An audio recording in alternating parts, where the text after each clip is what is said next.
चलिए फ्रेंड्स उठते हैं आज का अपना वीडियो। आज के इस वीडियो में आपको बताने वाला हूं प्रथम मूल्यांकन प्रपत्र कक्षा 9वीं का, जो कि आपका साइंस का है। तो फुल स्टडी से बताने वाला हूं, इसलिए बने रहिए हमारे साथ अंत तक। तो आपको यहां पर दिनांक लिखना है और यानी कि कुछ क्वेश्चन पेपर जो आपका है वह 20 नंबर का होगा। परीक्षार्थियों के लिए सामान्य निर्देश आपके सामने दिए जा रहे हैं। सभी प्रश्न अनिवार्य हैं, ऑल क्वेश्चन आर कंपलसरी। प्रत्येक प्रश्न पर आपको एक अंक मिलेगा, यानी कि एक क्वेश्चन का जवाब देने पर आपको एक ही अंक मिलेगा। तो विद्यार्थी का नाम यानी कि आपका जो नाम है वो आपको यहाँ लिखना होगा, विद्यालय के नाम आपको यहाँ पर लिखना होगा। तो फिलहाल के आप शुरू कर रहे हैं आज का अपना वीडियो। पहला क्वेश्चन आ चुका है, काफ़ी महत्वपूर्ण है। यह आपका बोर्ड लेवल तक का क्वेश्चन है कि उस धातु का नाम बताइए जो कमरे के तापमान पर यानी तापमान पर तरल अवस्था में पाई जाती है। क्या सोडियम है, या फिर पोटेशियम है, या फिर पारा है, या फिर ब्रोमीन है। तो आपको पता होगा यहाँ पर उस धातु का नाम कह रहा है, इसलिए आपका ऑप्शन नंबर यहाँ पर सवाल सही हो जाता। और यहाँ पर अधातु होता, यानी कि अगर यहाँ पर अधातु होता तो आपका ब्रोमीन हो जाता। तो फिलहाल क्या आपका ऑप्शन नंबर आपका यहाँ पर सवाल सही हो जाएगा। अगर यहाँ पर बात करें सेकंड वाले क्वेश्चन की, जब हम किसी तरल पदार्थ को तेजी से घुमाते हैं तो उसके यानी कि उसके भारी कण तल में इकट्ठे हो जाते हैं और जबकि हल्के कण ऊपर आ जाते हैं। इसमें किस सिद्धांत का उपयोग होता है। तो इसमें किस सिद्धांत का उपयोग हो रहा है। तो क्वेश्चन सेकंड का आपका सही जवाब होगा। तो वही ऑप्शन नंबर आपका पहला वाला यहाँ पर सही हो जाएगा, यानी कि अपकेंद्रीकरण का यहाँ पर यानी क्या हो रहा है, सिद्धांत का उपयोग हो रहा है। यहाँ पर बात करें थर्ड वाले क्वेश्चन की, तो थर्ड वाला क्वेश्चन क्या कह रहा है कि तत्व शब्द का प्रयोग सबसे पहले किसने किया था। क्या ऑप्शन नंबर पहले यानी कि एंटोनी लॉरेंट यानी कि लेवाइजर ने किया था, या फिर आपका रॉबर्ट बॉयल ने किया था, या फिर डाल्टन ने किया था, या फिर महर्षि कणाद ने किया था। तो आपका ऑप्शन नंबर आपका बवाला यहाँ पर सही हो जाएगा, ये रॉबर्ट बॉयल ने किया था। अगर यहाँ पर बात करें चौथे वाले क्वेश्चन की कि पीतल है एक, तो फ्रेंड्स पीतल क्या है, क्या यौगिक है, या फिर तत्व है, या फिर समांगी मिश्रण है, या फिर विषमांगी मिश्रण है।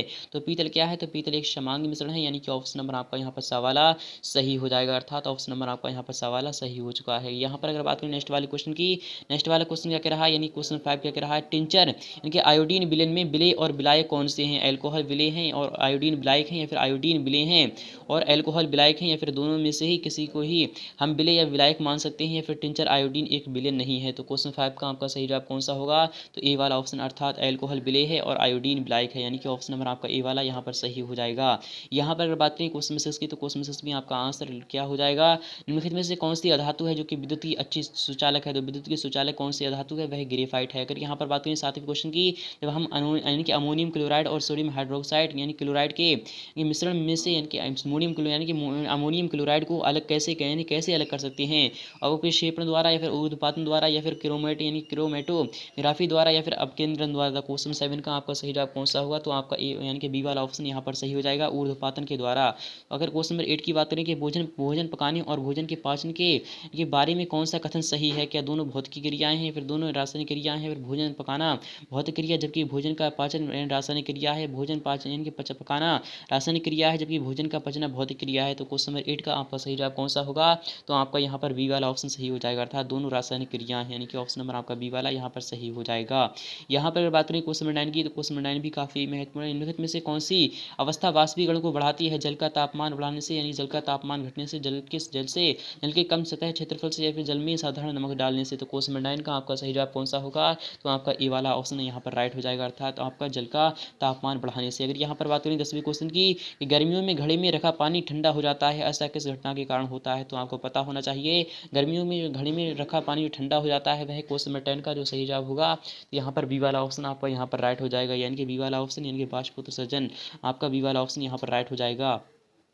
अगर यहाँ पर बात करें क्वेश्चन नंबर 11 की कि 25 डिग्री सेल्सियस और यानी कि 38 डिग्री सेल्सियस और 60 डिग्री यानी 66 डिग्री सेल्सियस को केल्विन में बदलने पर सही क्रम यानी कि सही तापमान क्रम क्या होगा। तो आपको यहाँ पर पता होना चाहिए, 273 में जब हम यानी कि 25 जोड़ते हैं तो आपका 298 केल्विन बन जाएगा, और 38 में जब हम यानी कि जब जोड़ते हैं यानी 273 में, तो आपका यानी 311 और यहाँ पर 339, अर्थात ऑप्शन नंबर आपका ए वाले ही सही हो जाएगा। यहाँ पर बात करें क्वेश्चन नंबर 12 की, कुछ पदार्थों को उनके यानी कि कणों के बीच लगने वाली आकर्षण बल के बढ़ते क्रम में दर्शाया जाता है। निम्नलिखित में से कौन सा सही क्रम को दर्शाता है, अर्थात क्वेश्चन नंबर 12 का आपका सही जवाब होगा, वह होगा आपका ऑप्शन नंबर सा, इनके ऑक्सीजन, जल और चीनी, यानी कि ऑप्शन नंबर आपका यहाँ पर सवाल सही हो जाएगा। यहाँ पर अगर बात करें क्वेश्चन नंबर 13 की, यहाँ पर कह रहा है टिंचर आयोडीन में जीवाणु रोधी गुण होते हैं, इसका विलयन बना होता है। आयोडीन के बेंजीन में घुलने से, आयोडीन को ईथर घोलने से, या फिर आयोडीन को जल में घोलने से, या फिर आयोडीन को अल्कोहल में घोलने से। तो क्वेश्चन नंबर 13 का आपका सही जवाब कौन सा होगा। तो आपका डी वाला ऑप्शन यहाँ पर राइट हो जाएगा, यानी कि आयोडीन को अल्कोहल में घोलने से। और यहाँ पर क्वेश्चन 14 की बात करें कि किस किस विधि से दही से मक्खन अलग किया जाता है, यानी कि किस विधि से दही से मक्खन अलग किया जाता है।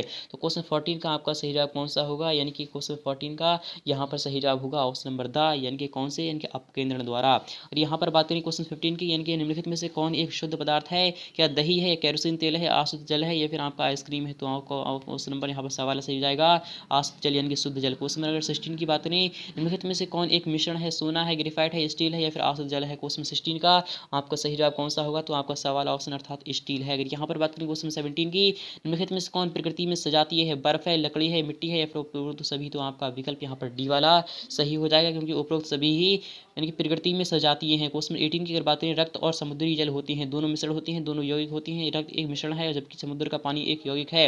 रक्त एक यौगिक है, समुद्र का पानी एक मिश्रण है। तो कौन सा ऑप्शन आपका सही जवाब होगा, तो आपका ए वाला ऑप्शन सही हो जाएगा, यानी दोनों ही मिश्रण होती हैं। समुद्री जल क्या होता है, दोनों मिश्रण होती हैं, यानी कि रक्त और यानी कि समुद्री जल क्या होती हैं, दोनों ही मिश्रण होती हैं। यहाँ पर बात करें क्वेश्चन नंबर 19 की, निम्नलिखित में से कौन एक रासायनिक परिवर्तन है, लोहे की छड़का जलना या धातु की तार को खींचना, लकड़ी का यानी कि काटने का कार्य, या फिर लकड़ी का क्षय। तो क्वेश्चन नंबर 19 का आपका सही जवाब होगा ऑप्शन नंबर द, यानी कि लकड़ी का क्षय। ऑप्शन नंबर आपका डी वाला सही हो जाएगा। यहाँ पर बात करें नेक्स्ट वाले क्वेश्चन की, मरकरी और ब्रोमीन दोनों क्या है, कमरे के तापमान पर तरल हैं, या फिर कमरे के तापमान पर ठोस है, कमरे के तापमान पर गैस है, या फिर कमरे के तापमान पर क्या है, यानी कि इनमें से कोई नहीं। तो आपका ऑप्शन नंबर आपका यहाँ पर पहला वाला सही हो जाएगा। आई होप ये भी आपको समझ में आ चुका होगा। अगर आपको समझ में आ चुका है तो वीडियो को लाइक